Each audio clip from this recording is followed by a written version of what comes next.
Hi అండి. Good morning. ఎలా ఉన్నారు? అందరూ బాగున్నారా? నేనైతే బాగున్నానండి. అందరూ బాగుండాలని మనస్ఫూర్తిగా కోరుకుంటున్నాను. ఈరోజు నేనైతే 7 శనివారాల వ్రతం చాలా రోజుల నుంచి అనుకుంటున్నానండి. చేయాలి, చేయాలి అని ఎందుకో నాకు అలా అనిపించింది. చేయాలి కంపల్సరీ అని అనిపించింది. ఆ దేవుడి మహిమనో ఏమో ఈరోజైతే నాకు వీలైందండి అనుకోకుండా. అనుకుంటున్నాను, కాకపోతే వీలు కావట్లేదు. అందుకే ఇప్పుడు వీలైందండి. అందుకే స్టార్ట్ చేశాను. 7 శనివారాలు చేసి 8వ శనివారం అయితే చెల్లిస్తారండి కంపల్సరీ. ఒక్కసారి పూజ ఈ విధంగానైతే చేసుకున్నానండి. చాలా సింపుల్గా అనిపించిందండి నాకైతే. అంత ప్రాబ్లం అంటే పిల్లలు కొంచెం చిన్నగా ఉన్నట్లో కొంచెం ఇబ్బంది అనిపించింది, అంతే తప్పించి మిగతా అన్నీ కూడా చాలా మంచిగా జరిగాయండి. పొద్దున్నే మబ్బుల 5కి లేసానండి. లేవగానే ఫస్ట్ ఇల్లు ఊడ్చేసి ఆ పని చేసేసుకొని ఇంట్లో పని నైటు మనం పని చేసి పెట్టుకున్నామంటే మార్నింగ్ చాలా తొందరగా పని అయితే అవుతుందండి. నైటు బాసన్లు తోమేసుకొని నీళ్ళు కొంచెం నీట్గా చదిరేసుకుంటే మార్నింగ్ లేవగానే ఇంకా పని అయితే ఈజీగా అయిపోతుందండి. 5కి లేసాను. పూజ అయితే పిల్లలు లేసేసరికి నాకైతే అన్నీ రెడీ పెట్టుకున్నాను, కాకపోతే పూజ చేయలేదు. ఎందుకంటే వాళ్ళ స్కూల్కి వెళ్తేనే నాకు కొంచెం మనశ్శాంతిగా పూజ చేసుకోవడానికి ఉంటుంది. ఎందుకంటే వాళ్ళకి మళ్ళీ నేను స్నానం చేపియాలి, అవన్నీ ఉంటాయి కాబట్టి నాకు నచ్చదు. చేస్తే స్నానం చేపియక ముందుకే పిల్లలకి పంపించిన తర్వాతనన్నా లేకుంటే పిల్లలు ఉన్నప్పుడన్నా కంప్లీట్ చేయాలనిపిస్తుంది. ఫస్ట్ వారం కాబట్టి కొంచెం లేటే అయిందండి నాకు. ఎందుకంటే హడావిడి ఎక్కువ ఉంటుంది, టెన్షన్ ఎక్కువ ఉంటుంది. ముందుగా ఎట్లా చేయాలి, ఏం చేయాలి, ఏదైనా తప్పు ఉంటుందేమో అనుకుంటాము. కాకపోతే నాకైతే నా మనసుకి మాత్రం చాలా నిమ్మలంగా అనిపించిందండి. చాలా బాగా జరిగింది అనుకుంటున్నాను. నేనైతే నా మనసుకి నచ్చినట్టుగా నేనైతే చేసుకున్నానండి. కాకపోతే దేవుడిది మనకి అవి అన్నీ రావు కాబట్టి వేరే పంతులు వీడియో ఉంటే నేనైతే అది పెట్టుకొని అయితే చేశానండి.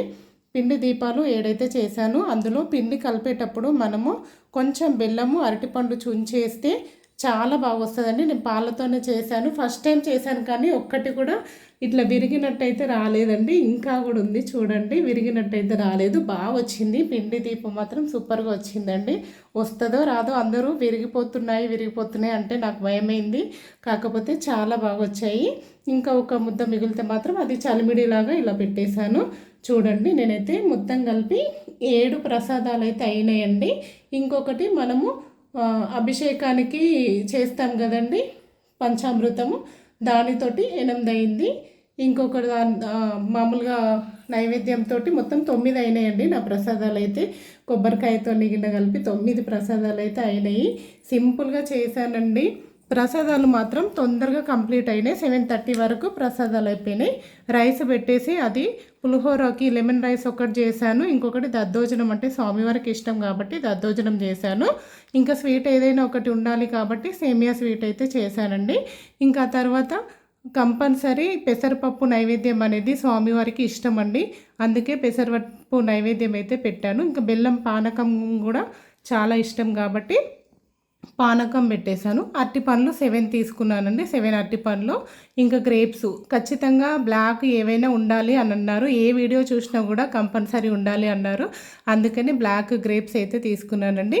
ఈ విధంగానైతే మామూలుగా ఫస్ట్ పీట పెట్టేసి దానిపైన పసుపు రాసేసి ముగ్గేయాలండి. బియ్యం పిండితోటి ముగ్గేసి తర్వాత మనము ఒక్కొక్కటి మనకు తోచిన విధంగా మనకు ఏది నచ్చితే అది ఫస్ట్ కొంచెం బియ్యం పోసి దేవుడి ఫోటో పెట్టేయాలండి. అందులో కొంచెం పసుపు కుంకుమ వేసి బియ్యంలో దేవుడి ఫోటో పెట్టేసి తర్వాత కలశంలో కొందరు బియ్యం పోసుకుంటారు, కొందరు అయితే నీళ్ళు పోసుకుంటారండి. నేను ఎప్పుడు వరలక్ష్మి వ్రతానికి చేసినా కూడా కలశంలో మాత్రం ఖచ్చితంగా వాటరే పోస్తానండి.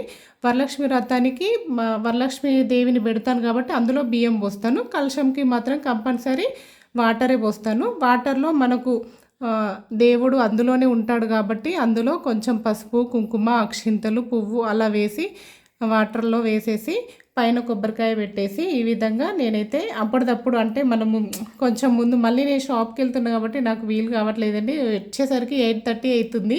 ఇంకా నైట్ ఏ పని చేసుకుందామన్నా వీలైతలేదు కాబట్టి అందుకనే ఇంకా పొద్దున్నే మామూలుగా దేవుడికి మాత్రం అన్నీ పొద్దున్నే అరేంజ్ చేసుకున్నాను. పూల దండ కూడా పొద్దున్నే అల్లానండి. మా మమ్మీ పంపించింది, ఊర్లో నుంచి పంపించిందండి. తులసి దళాలు గురువారం రోజు పంపించింది. అవి కూడా మంచిగా ఈరోజే అల్లుకున్నాను. నైట్ చామంతి పూలు కొబ్బరికాయలో ఓన్లీ పూలు, పండ్లు తీసుకొచ్చానండి. అంతే, ఇంకా మిగతా అన్నీ ఇంట్లోనే ఉన్నాయండి. అనుకుంటారు ఎక్కువ ఖర్చు అవుతుందేమో ఇదంతా చేస్తే అని అనుకుంటారు.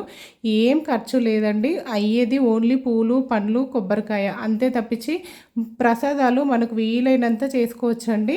ఆ విధంగానైతే నేను చేశానండి. నాకు చాలా మంచిగా అనిపించింది. ఇలా పెట్టేసి ప్రసాదాలు పెట్టేసి తర్వాత ఇంకా మనం వీడియో చూస్తే వీడియో అండి, లేకపోతే మామూలుగా అష్టోత్తరాలు చదువుకొని కూడా చేయొచ్చు అన్నారు. నేను నాకు ఎలా వీలైతే అలా అని మొక్కుకున్నానండి దేవుడికి.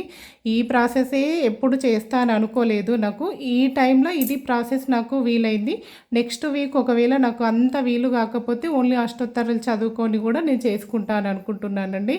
ఎవరు వీలుని బట్టి వాళ్ళకి స్వామివారికి చిన్న తులసి దళం సమర్పించినా కూడా స్వామివారు ఎంతో సంతోషిస్తారండి. అది మన మనసులో ఎలా అనుకుంటే మనకు అలానే ఉంటుందండి. అది మాత్రం కంపల్సరీ. తర్వాత హారతి, ఇంకా పూజా విధానం, కలశము, తర్వాత కలశం అలా పెట్టేసుకొని ఫ్రూట్స్ పెట్టేసుకొని ఇవేమంటున్నారంటే సాయంత్రము కదపాలి, ప్రసాదం కూడా సాయంత్రం తీసుకోవాలంటున్నారండి.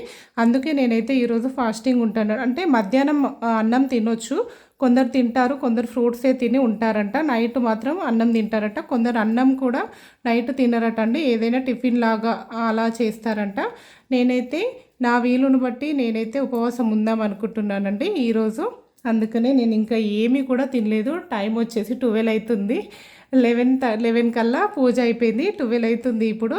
12 అయినా కూడా నేను ఇంకా కనీసం వాటర్ కూడా తీసుకోలేదు. పొద్దున్నుంచి ఇలానే ఉన్నా. నాకు మామూలుగా ఏదైనా పూజ చేస్తే అలా ఉపవాసంతో చేయడమే నచ్చుతుందండి. తిన్న తర్వాత టీ కానీ అంటే చాతన కాని వాళ్ళు తీసుకుంటే ఏం కాదండి. నాకైతే అలా అనిపిస్తుంది. ఎందుకో తిన్న తర్వాత కానీ టీ తాగిన తర్వాత కానీ చేయాలనిపించదు. ఏదున్నా అసలు వాటర్ కూడా తీసుకోకుండా చేస్తాను. ఆ విధంగానైతే పూజనైతే కంప్లీట్ అయ్యిందండి. లాస్ట్లో కొబ్బరికాయ కొట్టేసి నైవేద్యంగా కొంచెం బెల్లం ముక్క పెట్టేసి ఆ విధంగానైతే పూజ కంప్లీట్ అయితే చేశానండి. నచ్చితే లైక్ చేయండి, కామెంట్ చేయండి. థ్యాంక్ యూ అండి. ఏదైనా డౌట్ ఉంటే కామెంట్ బాక్స్లో కామెంట్ పెట్టండి. Thank you.